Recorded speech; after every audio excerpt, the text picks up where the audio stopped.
यो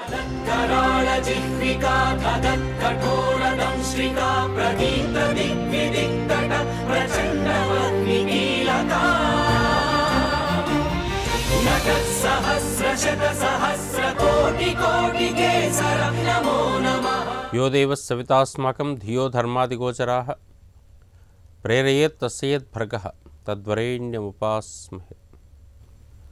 श्री गुरुभ्यो नमः। శ్రీమాత్రే నమః। ఈటీవీ లైఫ్ ఆధ్యాత్మిక ఛానల్ పురాణ రహస్యాల కార్యక్రమానికి అందరికీ కూడా స్వాగతం. మనిషి లోపల ఉండేటటువంటి అనేక రకాలైనటువంటి అనుమానాలకు ఈ కార్యక్రమం ద్వారా ఆధునికమైనటువంటి సమన్వయంతో గొప్పనైన విజ్ఞాన విశేషాలను అందించే ప్రయత్నం జరుగుతూ ఉంటుంది.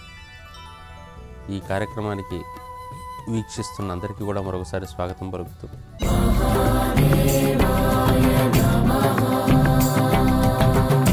వ్యక్తికి శక్తి కావాలి, మానవుడు మహనీయుడు కావాలి. ఈ మానవుడు మహనీయుడు కావాలి, వ్యక్తికి శక్తి కావాలి అనుకునేటట్టయితే ఆ కావాలి అనుకునేటటువంటిది ఏమిటి అనుకున్నప్పుడు శక్తి అనే పదం వస్తుంది. శక్తిని సముపార్జించుకునేటటువంటి ప్రయత్నం జరుగుతూ ఉండాలి అనేది ఒక ప్రత్యేకమైనటువంటి భావన. అసలు మనిషి ఈ లోకానికి అనేక రకాల కార్యక్రమాల కోసం వస్తున్నాడు. అది కర్మ సిద్ధాంతం ప్రకారంగా వస్తున్నాడు అనే విషయం అందరికీ తెలిసిందే. ఆయా కర్మలు నిర్వహించడం ద్వారా ఏ ఏ కర్మలు మిగిలిపోయాయో, ఏ ఏ కర్మలు మనసు లోపల భావనలో ఉండిపోయాయో అవన్నిటినీ మళ్ళీ పరిపూర్ణం చేసుకుంటూ ఉండటం, మళ్ళీ కొత్తగా ఆలోచించడం, మళ్ళీ మిగిలిపోవటం, ఈ విధంగా జరుగుతూ జన్మ మరణ చక్ర పరంపర జరుగుతూ ఉంది అనేటటువంటిది. మరి వచ్చిన జన్మలో చేయాల్సిన పనులన్నీ ఎందుకు పరిపూర్ణం చేయలేకపోతున్నాడు అనుకుంటే ఆ పని చేయటానికి తగినంత శక్తి తన దగ్గర లేదు అంటాడు.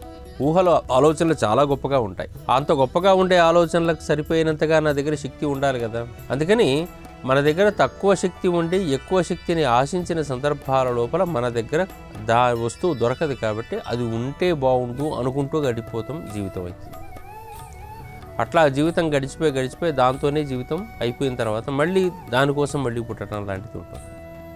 శక్తిని పెంచుకుంటే అది అప్పటికప్పుడే దొరుకుతుంది. శక్తి పెంచుకోలేనటువంటి ఆ కోరిక ఇది ఉంటే బాగుండు, ఇది తింటే బాగుండు, ఇది చూస్తే బాగుండు అనుకుంటూ పడిపోతూ ఉంటాం. అందుకని శక్తి అనేటటువంటిది ఒక మౌలికమైనటువంటి అంశం. ఇప్పుడు అసలు ఆ పేరు లేనిది ఎక్కడండి?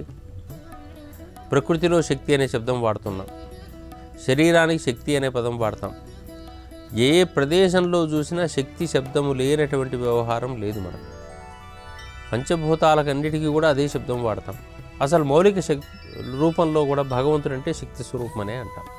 ఈ లోకంలో ఈ శరీరాలతోని మనం వచ్చిన సందర్భంలో ఈ శరీరం ఎంత శుద్ధమైతే అంత శక్తి వస్తుంది. అందుకే శుద్ధి ప్రక్రియ చాలా గొప్పగా అవసరం అవుతూ ఉంటుంది.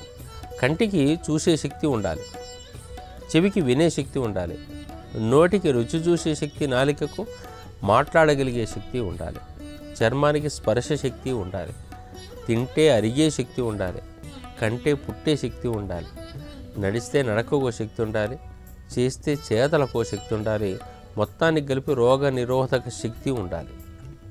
ఎక్కడ పదం లేదు. ఏవైనా డాక్టర్ దగ్గరికి వెళ్తే ఇప్పుడు అనే పదం ఏంటి? మీకు కొంచెం శక్తి తగ్గిందండి అంటున్నారు. ఆ శక్తి పెంచుకోండి అంటున్నారు. వయసు పెరుగుతున్న కొద్ది శక్తి తగ్గిపోతూ వస్తుంది. అంటే ఏం జరుగుతుంది? శక్తి తగ్గిపోవడం అంటే మౌలికంగా ఉండేటటువంటి శక్తి ఏంటి, ఇప్పుడు జరిగిపోతున్నటువంటి తగ్గిపోతున్న శక్తి ఏంటి? అందుకని ఇక్కడెక్కడో శక్తికి సంబంధించినటువంటి లోపాలు కనపడుతున్నాయి. అందుకని ఆ ధోరణి లోపల కొత్తగా ఆలోచించుకుంటే మనలో శక్తిని నింపుకునే ప్రయత్నం జరుగుతూ ఉండాల్సిన అవసరం ఉంటుంది. ఈ వైపు దృష్టి పెడదాం. అట్లాగే మరొక వైపు ఆలోచన చేసేటట్టయితే ఇంకా శక్తిని సముపార్జించుకునేటటువంటి మరొక వైపు ఆలోచన చేసుకునేటట్టయితే ఈ ప్రకృతి శక్తిని వైపు దృష్టి పెట్టండి. భూమికి ఉత్పాదక శక్తి ఉంది, మనను మోసే శక్తి ఉంది, అన్నిటికన్నా మించి ఆకర్షణ శక్తి ఉంది. అందుకే కదా సర్వజనమే ఓషమాన యస్వాహ అని భూమికి సంబంధించినటువంటి పూజ మనం చేస్తూ ఉంటాం. అందరినీ ఆకర్షించే శక్తి దానికి ఉంది. అందుకని అంత పెద్ద భూమికి మళ్ళీ ప్రొడక్టివిటీ కూడా ఉంది, చాలా గొప్ప ప్రొడక్టివిటీ, ఉత్పాదక శక్తి అంటాం. దాని గింజ వేసేస్తే మళ్ళీ అది ఒక మొక్కగా మారి ఒక గింజకు 100 గింజలు 1000 గింజలు ఇస్తూ ఉంటుంది. అంత పెద్ద శక్తి ఉంటుంది. భూతత్వంలోనే అనేక రకాలైనటువంటి శక్తులతో సమ్మేళనంగా ఉంటుంది ఇదంతా కూడా. తర్వాత ఈ జలతత్వంలో ప్రవాహ శక్తి ఉంది. ఆ ప్రవాహం ద్వారా మనం కొంచెం జాగ్రత్తగా దాన్ని వినియోగించుకుంటే అది విద్యుత్ శక్తిగాను ఇతర శక్తులుగాను మారుతూ ఉంటుంది. అక్కడ శక్తే, ఆ విద్యుత్ శక్తే మన చుట్టూ ఉండేటటువంటి అనేక రకాల అంశాలన్నీ కూడా, వెలుగులన్నీ కూడా అవే, చల్లని గాలులు అవే, అనేక రకాలైనటువంటి వాటి వెనక ఉండేది విద్యుత్ శక్తే. నీటికి ప్రవాహ శక్తి ఉంటేనే ఆ శక్తే ఈ మొక్కలకు కానీ మన జీవిత విధానానికి కానీ ఆ నీళ్లు తాగితేనే మనకు శక్తి వస్తుంది. మామూలుగా శక్తి ఏం లేదు. జలానికి ఎందుకు తాగుతుంటామంటే జలంలో ఒక శక్తి ఉంది కాబట్టి తాగుతున్నాం. అందుకని జలాన్ని భగవంతుని స్వరూపంలో చూడమని వేదమంతా చెప్తుంది. జలాన్ని అనేక రూపాల్లో దర్శించమని చెప్పేసి చెప్పుకుంటూ వస్తుంది. ఆపస్సు అనేటప్పుడు అసలు జల సంబంధమైన సూక్తాలన్నీ ఉన్నాయి మనం నిత్య జీవితంలో. అందుకని పూజ చేసే సందర్భాల్లో కూడా జలానికే పవిత్రత తీసుకొస్తారు. ఓ 2-3 రోజులు దానిపాటు దాన్ని మంత్రోక్తంగా పెట్టిన తర్వాత ఆ జలంతో అభిషేకం చేయటం, ఆ జలాన్ని తీర్థంగా ఇవ్వటం, అనేక రకాల సంప్రదాయాలు ఉన్నాయి. ఓ ప్రత్యేకమైన ప్రదేశంలో జలాన్ని అభిషేకం చేసేటట్టయితే ఆ జలానికి వచ్చే శక్తి ఇంకా మహా ఎక్కువగా ఉందని. అంతేకాదు ఆ జలశక్తి అనేటటువంటిది ఒక పనికిరాని ప్రదేశాల దగ్గర నుంచి మనం కనుక మంచి మంత్రోక్తంగా చేసేటట్టయితే ఆ వాతావరణంలోనే మార్పు వచ్చేసి ఆ జలం కణం అద్భుతమైనటువంటి కణంగా మారుతుంది అని చెప్పేసి మనకు పరిశోధనలు చేరుతున్నాయి. జల కణం మీద చేసిన పరిశోధనలు చేరుస్తున్నాయి. అద్భుతమైనటువంటి రూపం అది. ఇట్లా జలానికి ఉండేటటువంటి అనేక రకాల ప్రవాహ శక్తులు మనకు మొక్కలను పెంచడానికి వినియోగపడ్డాయి, మనకు నీళ్లు తాగడానికి వినియోగపడ్డాయి, విద్యుత్ శక్తికి ఉపయోగపడ్డాయి, అనేక రూపాలుగా మనకు భూమికి సస్యశ్యామలం చేయడానికి వినియోగపడుతున్నాయి. అది ఒక గొప్ప శక్తి. మరి జలం తర్వాత అగ్నిశక్తి ఏమిటి అంటే బాగా మండగలిగే శక్తి. అది మన శరీరంలో ఉండే ఓ రకమైన శక్తి, పొయ్యి దగ్గర మీద ఉండే వంట చేయగలిగితే ఇంకో రకమైన శక్తి, భూమిలో ఉంటే మొక్కలకు ఇంకో రకమైన శక్తి. అది వైశ్వానరాగ్ని, కామాగ్ని, జఠరాగ్ని, అనేక రకాల అగ్నుల పేర్లతో ఉంటుంది. అనేక రూపాల అగ్నులు ఉన్నాయి కాబట్టి ఈ లోకం లోపల మనుగడ కొనసాగుతూ ఉంటుంది. అది ఒక స్థాయి దాటితే మనందరినీ తగలబెట్టేటటువంటి అగ్ని కూడా. అందుకని ఆ అగ్ని, ఈ అగ్ని కూడా అన్నీ అగ్నులే. అందుకని జాజ్వల్యమానమైనటువంటి అగ్నిశక్తి అనేటటువంటిది ఒకటి ఉంటుంది. అదేవిధంగా వాయుశక్తి అత్యంత వేగంగా ప్రవహించగలిగేటువంటిది. వాయువుకు వీచే శక్తి ఉంటుంది. మన శరీరం లోపల ఉండే ప్రాణ, అపాన, వ్యాన, ఉదాన, సమాన అనేటటువంటి వాయువులు లేకపోయేటట్టయితే మనం బతుకుతాము. మన చుట్టూ ఉండే ఆక్సిజన్ లేకపోతే మనం బతుకుతామా? ఒక్క క్షణం కొంచెం ఆక్సిజన్ కొన్ని మైక్రాన్స్ లోపల తేడా వస్తే కోవిడ్ వస్తుంది మన దగ్గరికి. ఇంత ముందు రోజుల్లో కూడా ఇటువంటి వేరియంట్స్ చాలా వచ్చిన వాళ్ళమే కాబట్టి అప్పుడు మహిషాసురుడు, అప్పటి ఇతరమైన అసురులందరూ కూడా వచ్చినటువంటి విధానం అంతా ఇప్పుడు వచ్చే కరోనా అసురులు లాంటి వాళ్ళే. అందుకని అనేక రూపాల లోపల సృష్టిలో ఆక్సిజన్ శక్తి తగ్గిందంటేనే ఇవన్నీ బయటకు వస్తున్నాయి. అంటే ఎప్పుడైనా కానీ బాగా తక్కువ శక్తితో కూడుకున్నప్పుడు కూడా ఆక్సిజన్ లాంటి గొప్ప వెలుగులు కనుక ఉన్నప్పుడే మిగిలినవి కాసేపు పక్కన ఉంటాయి. ఆక్సిజన్ మనం కొంచెం తగ్గించాము, ఆ రాక్షసులు వచ్చేసి మీద పడే కార్బన్ డైఆక్సైడ్ ఉంటూనే ఉంటాయి మన చుట్టూ. అందుకని వాయు శక్తి లోపల అద్భుతమైన శక్తి. వాయువు నిరంతరం స్వీకరిస్తాం, అందుకనే జలాన్ని అప్పుడప్పుడు స్వీకరిస్తాం, ఘన పదార్థాన్ని రోజులో కొద్దిసేపు స్వీకరిస్తూ ఉంటుంటాం. ఇవన్నీ మన శరీరంలోకి చేరి మనకు శక్తివంతులుగా మారుస్తున్నాయి. వేరు వేరు రకాల కార్యక్రమాలు నిర్వహించే యోగంగా మారుస్తున్నాయి. ఆహార నియమం కన్నా కూడా అత్యధికంగా కావాల్సింది అంటే ఒక యోగ శక్తి అంటాం. ఈ సృష్టి శక్తితోని మన శక్తిని సమన్వయం చేసుకోవటం అనేటటువంటిది ఒక గొప్ప యోగ శక్తి అవుతుంది. ఆ యోగ శక్తి ఉంటేనే మనిషి యొక్క విస్తరణ విధానం అంతా కూడా స్పష్టంగా తెలుస్తుంది. ఆ యోగశక్తి లేకపోయేటట్టయితే ఈ లోక వ్యవహార నిర్వహణ చాలా కష్టతరం అవుతుంటుంది. ఏ పని చేసినా కావట్లేదు, ఏది అనుకున్నా ముందర జరగట్లేదు, ఏమి ప్లాన్ చేసినా కావట్లేదు అని చెప్పేసి అంటే నీ ప్లానింగ్కి తగినంత శక్తి నీ దగ్గర లేదు అని అర్థం. నేను ఏదో అనుకుంటూ ఉంటాను, చుట్టుపక్కల వ్యవహారాలను చూసి నేను కూడా చేయగలననే అనుకుంటూ ఉంటాను, కానీ తగినంత శక్తి మన లోపల కనుక లేకపోతే అది ఆత్మశక్తి అంటాం. దానికి ఆనందంగా గడవాలి. ఫస్ట్ లోపల ఏది అనవసరంగా భయం, ఒత్తిడి, చికాకు ఇవన్నీ ఉండకూడదు. అందుకనే భగవంతునికి అభయ భావన ఉంటుంది, ధైర్యం ఇచ్చే భావన ఉంటుంది. నేనున్నాను నీకెందుకని చెప్పేసి ఆయన దగ్గర గదలు అవన్నీ కూడా పెట్టి కూర్చోబెడతాం. కారణం ఏంటంటే నీలో భయం ఉండకూడదు. భయం ఉంటే నీ ఎనర్జీ లాస్ అయిపోతుంది, శక్తి పోతుంది. శక్తి వెళ్ళిపోయే మార్గం ఎక్కువగా ఉంది మనకు. శరీరంలో కూడా మనకు ఉండేటువంటి శక్తిని అనేక ప్రాంతాలకు అందించే సందర్భంలో చెడుని తీసుకోవటం, మంచిని ఇవ్వడంలో ఆస్మోసిస్ ప్రాసక్తి అనేటటువంటిది ఎప్పుడూ జరుగుతూనే ఉంటుంది. అది శరీరంలో రక్తం ద్వారా అనేక రకాల కణాలకు అందరికీ కూడా శక్తి అందుతూనే ఉంటుంది. అందుకని ఏ రూపంలో చూసినప్పటికీ కూడా శక్తి అనేటటువంటి కేంద్రక సిద్ధాంతం. అందుకే మనకు శక్తి ఉపాసనా తత్వం అంతా కలిపి శాక్తేయం అనే పేరుతో పిలువబడిపోయింది. ఈ శాక్తేయ సిద్ధాంతమే డిఫరెంట్గా వచ్చింది. మూలము శక్తి, మధ్యలో శక్తి, చివరికి శక్తికి నాశనము లేదు అని చెప్పేసి సైన్స్ ప్రిన్సిపల్స్ అన్నీ కూడా E=mc² చెప్పింది అదే. నువ్వు ఏదో రూపంలో శక్తి మార్పు కనపడుతుంది తప్ప శక్తికి నాశనం లేదు. మార్పు అనేటటువంటి దీని నుంచి దానికి, దాని నుంచి దానికి ఏర్పడవచ్చు. వేరు చర్యల ద్వారా శక్తి మార్పు ఏర్పడవచ్చు అంతే. జలం నుంచి ఇంకో రూపంలో ఏర్పడవచ్చు, అదేవిధంగా వాయువు నుంచి ఇంకో రూపంలో ఏర్పడవచ్చు. దాన్ని వినియోగించుకొని ఇంకో రూపంలో చేరచ్చు. ఇప్పుడు సోలార్ ఎనర్జీ, సోలార్ శక్తి అంటున్నాం. సూర్యుని యొక్క వెలుతురు ద్వారా వచ్చేటటువంటి శక్తే కదా ఇదంతా కూడా. ఆ శక్తి మనకు ఏమవుతుంది, ఇంటి దగ్గర దీపం పెట్టుకోవడానికి ఉపయోగపడుతుంది, వంట చేసుకోవడానికి వినియోగపడుతుంటుంది, అనేక రకాలుగా వాడుకుంటున్నాం దాన్ని. అంటే మౌలిక శక్తిని మనం ఎన్ని రకాలుగానైనా వాడవచ్చు అని చెప్పినట్టుగానే మన లోపల ఉండే ఒక మౌలిక శక్తిని మనం కంటికి, చెవికి అనేక రకాల కార్యక్రమాల నిర్వహణకు వాడవచ్చు. మనలో ఆ శక్తి తగ్గినప్పుడు నాకు చేత కావట్లేదు, నేను ఈ పని చేయలేకపోతున్నాను, నాకు ఓపిక లేదు, ఈ పదాలన్నీ వాడుతున్నాం. అంటే మనం మౌలిక శక్తికి దూరం అయ్యాము అని అర్థం. ఎక్కడి దగ్గర అయ్యాం? మనసుకు దగ్గర అయ్యాం. మనసు ఏం చేస్తుంది? లోక వ్యవహారాన్ని పట్టించుకుంటుంది. లోక వ్యవహారాలకు దగ్గర అయ్యేటటువంటి వ్యక్తులకు మాయ అంత చుట్టూ చేరుతుంది, కాలుష్యం చేరుతుంది, అలక్ష్మి చేరుతుంది, జ్యేష్ఠాదేవి దగ్గరికి వస్తూ ఉంటుంది. దీనివల్ల ఏమవుతుంది అంటే మలినం అంతా చుట్టూ చేరింది.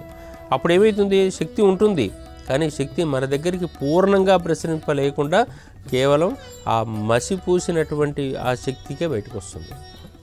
పూర్ణంగా మన దగ్గరికి రాలేదు. ఓ దీపం ఉందనుకోండి, దీపానికి అడ్డంగా ఏదైనా నల్లగుడ్డో తెల్లగుడ్డో కట్టేసామనుకోండి, దాని ద్వారా వచ్చేటువంటి వెలుక్కు అసలైన దీపం వెలుక్కు తేడా ఉంటుంది కదా. ఒక రకమైన వజ్రాన్ని ఒక రకమైన మట్టి గుడ్డలో లేకుంటే మసిగుడ్డలో కట్టామనుకోండి, వజ్రం యొక్క విలువ ఉంది, కానీ దాని వెలుగు మనకు కావాలి అనుకునేటట్టయితే దాని గుడ్డ తీసేయాల్సి ఉంటుంది. ఓ దీపం ఉంటే లాంతరు ఉందనుకుంటే లాంతరు చుట్టూ పొగ పారుతుంది. ఆ పొగ కనుక శుద్ధి చేస్తేనే అసలైన దీపం యొక్క వెలుగు మనకు వస్తుంది. అంటే శక్తి అందరికీ సమానమే తప్ప ఆ శక్తి ప్రసరించే విధానం లోపల ఉండే లోపాల వల్ల మనకు శక్తి అందట్లేదు. ఇప్పటికీ మనం సాధారణంగా చెప్పుకునేటటువంటి ఒక మాట ఏంటంటే, మన ఫోన్లు ఉన్నాయి. ఇప్పుడు ఈ ఫోన్కు ఛార్జింగ్ అనేటటువంటిది ఒక సంప్రదాయం ఉంది. ఈ ఛార్జింగ్ కావాలి అనుకునేటట్టయితే దాన్ని ఛార్జర్ ద్వారా పవర్కు కనెక్ట్ చేస్తూ ఉంటాం. పవర్తో కనెక్ట్ అయితే అది పవర్ఫుల్ అని చెప్పేసి పదంతో వాడబడుతుంది.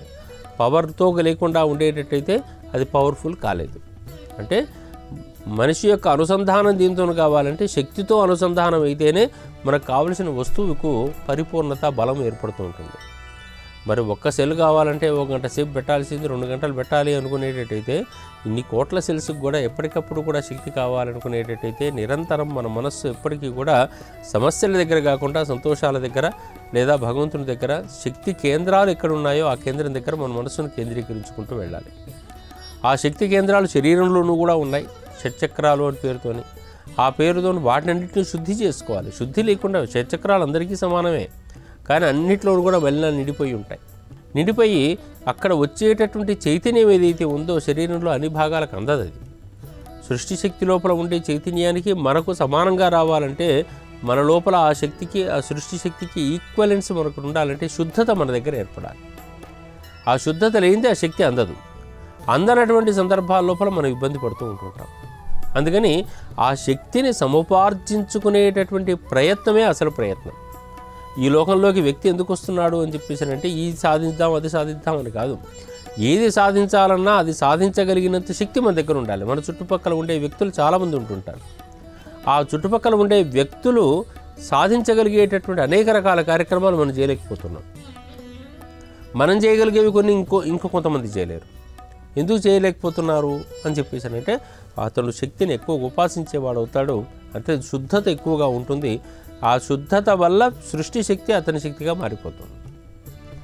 ఆ శరీరాన్ని వాడుకుంటూ ఉంటుంది. ఎక్కడైతే శుద్ధత కలిగినటువంటి శరీరం ఉంటుందో ఆ శరీరంతో అనేక రకాల పనులు చేస్తూ ఉంటారు. కారు చాలా మంచిది, ఎటువంటి లోపాలు లేనటువంటిది కనుక అయితే వేగంగా వెళ్ళడానికి సహకరిస్తూ ఉంటుంది. కారు లోపల అంతా కూడా మట్టి, చెత్త, చెదారం లోపలంతా కనుక ఉండేది అనుకోండి, అది ముందరికి వెళ్ళాలంటే అక్కడెక్కడెక్కడెక్కడ ఇబ్బంది పెడుతూ ఎప్పటికప్పుడు రిపేర్లు, శుద్ధతలు చేసుకుంటూ వెళ్ళాల్సి వస్తూ ఉంటుంది. అందుకని ఇవి ప్రతి నిమిషము మనం కనుక ఉపయోగించుకుంటూ పోయేటట్టయితే మౌలిక శక్తికి మనము ఎప్పటికప్పుడు అది ఎక్కడుందో తెలుసుకోవటం, ఆ శక్తికి మనం కనెక్ట్ కావటం అనేటటువంటిది ఉంటూ ఉండాలి. దానికే మనకు ఉపాసన అని పేరు పెట్టారు. ఉపాసన, ఉపవాసము ఇటువంటి శబ్దాలు, సాధన, ఈ క్రమం అంతా ఏమిటయ్యా అంటే మనం మామూలు వైపు వెళ్ళేటటువంటి ఆలోచనలను ఎప్పటికప్పుడు కూడా మరొక వైపు టర్న్ చేసి ఎక్కడైతే శక్తి ఉందో ఆ శక్తి వైపు మనసును కేంద్రీకరించడమే ఉపాసన అంటూ ఉంటాం. అక్కడ ఉండేటట్టయితేనే ఈ పనులన్నీ పూర్తవుతుంటాయి. అది లేకపోయేటట్టయితే శక్తి కోల్పోతే శరీరం బలహీనమవుతుంది. మనసు ముందుగా బలహీనమయ్యేది మనస్సు. ఎందుకంటే మనస్సు అధికంగా ఏర్పడుతుందంటేనే శక్తి తగ్గిపోయిందని అర్థం. మనస్సు లేకపోతే శక్తి ఫుల్గా ఉన్నట్టు. మనసు ప్రతిదాని మీదకి కనుక పోతుంది అనుకునేటట్టయితే మన శక్తి తగ్గిపోతున్నట్టు అర్థం. అందుకే మనస్సు కూడా శక్తి కేంద్రమే అయినప్పటికీ కూడా ఆ మనస్సు ఏం చేస్తుందయ్యా అంటే మనకు మాయను చుట్టూ చేసి కాలుష్యాన్ని చుట్టూ చేసుకుంటూ వచ్చేసి చేరవలసిన గమ్యానికి చేరకుండా ఇది ఆపుతూ ఉంటుంది. మనకు తెలిసిన జ్ఞానముతోని ఈ చుట్టుపక్కల వ్యవహారాలన్నీ గమనింపజేస్తూ అసలు మౌలిక శక్తి దగ్గర ఉండడానికి ఆపుతుంది. అందుకని మనిషి ప్రయత్నం అంతా ఏమిటి అని చెప్పేసి అంటే శక్తి సముపార్జన. దీనికి అనేక రకాల మార్గాలు ఉన్నాయండి. మార్గాలన్నీ మాట్లాడుకుందాం. శరీరాల లోపల అన్ని ప్రదేశాలు శుద్ధి కావాలి. ఎన్నో రకాలైన షట్చక్రాల విధానం ఇంతసేపు అన్నాను నేను. అంతేకాదు ప్రాణాపానాదులన్నీ కూడా శుద్ధి కావాలి. కోశాలు శుద్ధి కావాలి. అన్నమయ, ప్రాణమయ, మనోమయ, విజ్ఞానమయ, ఆనందమయ కోశాలు శుద్ధి కావాలి. ఆ శుద్ధత ఎంత ఏర్పడుతున్నా కొద్దీ అతనిలో వికాసం మొదలవుతూ ఉంటుంది.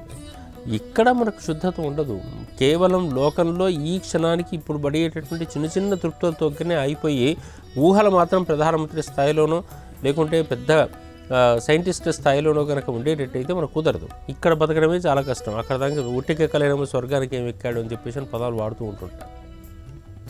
అందుకని ఆ విధంగా వెళ్ళాలి అనుకునేటట్టయితే తప్పనిసరిగా మన మనస్సును శక్తి దగ్గరికి కేంద్రీకరించక తప్పదు అనే విషయం కేంద్రీకరించుకోవాలి. మనసుకు అనేక రకాలైనటువంటి సమస్యలు ఏర్పడుతూ ఉంటుంటాయి అన్నప్పుడు సమస్య ఏర్పడిందంటేనే మనలో శక్తిని పెంచుకోమని సూచన వచ్చినట్టు అర్థం చేసుకోవాలి. సమస్య అనేటటువంటిది మనం ఫేసింగ్ ఆఫ్ ప్రాబ్లం అని చెప్పేసి అని అంటుంటాం. ఎందుకు సమస్యను శక్తి కేంద్రంగా చేసుకోవాలంటే శక్తిని ఎప్పుడైతే సమస్యను ఎదిరించగలుగుతామో అప్పుడు మనకు స్థాయి పెరుగుతూ ఉంటుంది అని చెప్పేసి లోకంలో ఉన్నమాట. ఒక పరీక్ష రాసిన తర్వాత పరీక్ష కన్నా పై స్థాయి వాడు అవుతూ ఉంటుంటాడు. ఇంటర్మీడియట్ రోజుల్లో ఇప్పటి కాలంలో మనం మాట్లాడుకునేటట్టయితే 10th క్లాస్ అనేటటువంటి దాంట్లో కొన్ని పరీక్షలు పాస్ అయితే కొంతకాలం పాటు జ్ఞానాన్ని పొంది కొంతకాలం పాటు పరీక్ష పాస్ అయితే మనకు పై స్థాయి ఇంటర్మీడియట్ చేరొచ్చు. అక్కడ కొన్ని 2 సంవత్సరాల పాటు చదువుకొని కొన్ని పరీక్షలు పాస్ అయితే డిగ్రీ అనే స్థాయికి వస్తూ ఉంటుంది. అట్లా వరుసలో పరీక్షలు పాస్ అవుతుంటేనే మనకు ఉద్యోగాలు వస్తాయి. పరీక్షలు పాస్ అవుతుంటేనే మనను పెద్ద పెద్ద స్థాయిలో సెలెక్ట్ చేసుకుంటూ ఉంటుంటారు. ఎప్పుడైతే శక్తి తగ్గుతూ ఉంటుందో మన దగ్గర నుంచి వస్తువులన్నీ కిందికి పోతూ ఉంటాయి. మన వస్తువులు ఎవరో కొట్టేస్తున్నారు, మన వస్తువులు ఎవరో కబ్జాలు చేస్తున్నారు, మన వస్తువులు ఎవరో ఇబ్బంది పెడుతున్నారంటే మన దగ్గర శక్తి తగ్గిపోతుంది అని అర్థం. మన దగ్గర శక్తి తగ్గితే మన వస్తువులన్నీ కూడా పోతూ ఉంటుంటాయి. థెఫ్ట్, స్నాచ్, కోల్పోవటం, బలహీనపడటం, ఆలోచనల్లో లోపాలు ఏర్పడటం, ఇవన్నీ ఏర్పడుతున్నాయంటే మన భుజానికి మోసే శక్తి తగ్గింది అని అర్థం. విశ్వం ఎప్పటికప్పుడు వ్యక్తిని గమనించి ఆ వ్యక్తి యొక్క స్థాయిని బట్టి ఆ వ్యక్తికి ఎంతవరకు ఇవ్వచ్చు, ఏం చేయొచ్చు అనే విషయం చేస్తూ ఉంటుంది. ఎప్పుడూ పవిత్రుడైన వ్యక్తి దగ్గరికి కావలసినవన్నీ వచ్చి కూర్చుంటాయి. ఎప్పటికి కూడా ఆలోచనలో ఉండేటటువంటి వ్యక్తికి మానసికంగా బలహీనుడైన వ్యక్తి దగ్గర నుంచి ఒక్కొక్కటి తగ్గుతూ తాను ఏం చేయాలనుకుంటున్నాడో, తాను ఏం పొందాలనుకుంటున్నాడో పొందలేక తాను బాధపడుతూ ఉంటుంటాడు. అందుకే ఒక వయసు పెరుగుతున్న కొద్దీ శరీరంలో అవయవాలు, అంగాలన్నీ కూడా నెమ్మదిగా పనిచేయకుండా శక్తి కోల్పోతూ వస్తున్నాయి. కోల్పోతూ వచ్చిన తర్వాత వయసు పెరిగింది కదండి, పని చేయట్లేదు అంటాం. చాలా కాలం వాడుతున్నారు కదా, పని చేయట్లేదు అంటాం. అట్లే అందరూ ఉన్నారా మరి? అంటే యోగ శక్తిని పెంచుకున్నటువంటి వాడికి ఇవన్నీ ఏమీ లేవు. 90 ఏళ్ళు వచ్చినా కానీ ఆరోగ్యంగా, ఆనందంగా కనపడుతూ ఉంటుంటారు. ఎక్కడ నొప్పులు కనపడవు. యోగశక్తి లేనటువంటి వాడు ఉన్నారనుకోండి, ఏ చిన్న లోపం ఉందో అది హైలైట్ అవుతుంది. ఆ ఒక్క సమస్య ఉంటుంది కాబట్టి ఆ ఒక్క సమస్యను మనం మనసుకు ఎప్పుడైతే కేంద్రీకరించుకుంటూ ఉన్నామో ఆ సమస్యను ఎదిరించలేక మన మనస్సంతా సమస్య చుట్టూ ఉంది కానీ సంతోషం చుట్టూ లేదు. అంటే శక్తి సముపార్జించుకునే ప్రదేశంలో లేదు. కనెక్ట్ విత్ ప్రాబ్లం తప్ప కనెక్ట్ విత్ పవర్ కాదు. ఇక్కడ ప్రాబ్లంతో కనెక్ట్ అయిన వాడు సమస్యతో కనెక్ట్ అయి ఉన్నటువంటి వాడికి ఎదురించలేడు. అందుకని సమస్య రావటం అనేటటువంటిది మనిషి యొక్క వికాసానికి సంకేతంగా మనకు ఎప్పుడైతే భావం చేస్తుంటామో అప్పుడు మనలో శక్తి పెంచుకునే ప్రయత్నం చేస్తాం. శక్తి పెంచుకోవడానికి శక్తితో అనుసంధానం పెట్టుకోవడం అనేది ఒక పార్ట్ అయితే, మనలో శుద్ధత ఏర్పాటు చేసుకోవడం అనేది ఒకటి ఏర్పాటు. మనలో శుద్ధత ఉంటే శక్తి ఎక్కడైనా ఉందండి, ఉన్నది. కానీ శక్తి ప్రసరించాలి అనుకునేటట్టయితే అక్కడ శుద్ధత ఉండాలి. దాని ప్రవాహ మార్గం వేగంగా ఉండాలి. ట్రాఫిక్ జామ్ లాగా ఉండకూడదు. అది అంతా కూడా ట్రాఫిక్ అంతా కూడా రాష్ట్రపతి వస్తే రోడ్లన్నీ ఎంత క్లియర్గా ఉంటాయో ఆ విధంగా ఉండాలి. ఉంటేనే మన శక్తి ప్రసారం అట్లా ఉంటుంది. మన లోపల ఎక్కడో దగ్గర బ్లాక్స్ అంటుంటాం, అవి కూడా అంతే. శక్తి కోల్పోతూ ఉన్న కొద్దీ దాంట్ లోపల అనేక రకాలవి చేరిపోతూ ఉంటుంటాయి. శక్తి బాగా కలిగినటువంటి ప్రాణాయామాదులన్నీ బాగా చేసినటువంటి శరీరానికి అటువంటివి ఏర్పడవు. ఎందుకు ఏర్పడడం అంటే అక్కడ అన్నీ కూడా మొదటి నుంచి క్లీన్ చేసుకుని పెట్టుకోవడం. మనం ఆ పని చేయం కాబట్టి ఆ చేయనటువంటి వాళ్ళకి అక్కడ ఏర్పడతాయి. సడన్గా హార్ట్ అటాక్ ఈ పదాలన్నీ వాడుతూ ఉంటుంటాం. అందుకని మన మనస్సును మన శరీరాన్ని ఎప్పటికప్పుడు కూడా శుద్ధత చేసుకుంటూ ఉండేటట్టయితే శుద్ధమైన మనస్సే శక్తిగా మారుతుంటుంది. కాబట్టి అనవసరమైన విషయాల దగ్గర నుంచి ఆలోచనలు చేయకుండా ప్రశాంతంగా ఉంటూ నిరంతరము ఉపాసన చేసే విధానం మనం తెలుసుకుంటే మంచిది. ఇదే మనకు సూచన చేసినటువంటి పురాణం ఏంటంటే హనుమంతుడు సూర్యుని చుట్టూ తిరిగేటువంటి విధానం. అంటే మన మనస్సు హనుమంతుడు కనుక అయ్యేటట్టయితే మన మనస్సును ఎక్కడ కేంద్రీకరించాలి అంటే ఒక గొప్పనైన శక్తి దగ్గర కేంద్రీకరించాలి. కేంద్రీకరిస్తే మీకు జ్ఞానం పెరుగుతుంది అని చెప్పడం అనమాట. గొప్ప శక్తి దగ్గర మనసును కేంద్రీకరించడం అంటే సూర్యుని లాంటి శక్తి దగ్గర కనుక మన మనసును కేంద్రీకరిస్తున్నాం అనుకోండి, గొప్ప శక్తి. అటువంటి శక్తుల దగ్గరికి మన ఉపాసనా మార్గమైనా ఇతర మార్గాలు అయినప్పటికీ కూడా అక్కడ కనుక మనసును కేంద్రీకరిస్తున్నాం అనుకోండి, ఆ మనస్సు శుద్ధతకు సంకేతంగా మారుతుంది. దానికి ఉండేటటువంటి చుట్టూ ఉండేటువంటి పొరలన్నీ తొలగిపోతూ ఉంటుంటాయి. ఆ పొరలు తొలగిన తర్వాత దానికి కలిగేటువంటి వెలుగు వల్ల ఆటోమేటిక్గా దానికి ఉండే శక్తి పెరుగుతుంది. అప్పుడు సృష్టి జ్ఞానం మన జ్ఞానంగా మారుతుంది. దాని కొత్తగా జ్ఞానం నేర్చుకోవక్కర్లే, మనం ఆటోమేటిక్గా జ్ఞానం వస్తుంది. ఏ యోగి జీవితంలో మీరు గమనించినప్పటికీ కూడా వాళ్ళు చేసే పనులన్నీ కూడా ఇటువంటి పనులే కనపడుతుంటాయి.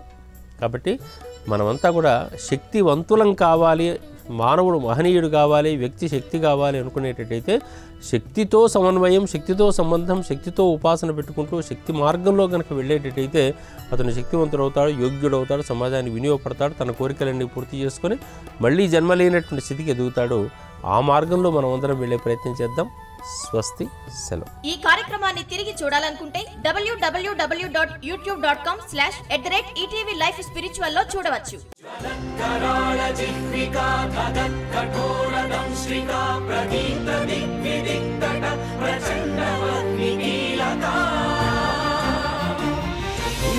సహస్ర శత సహస్ర కోటి కోటి కేసర నమో నమః.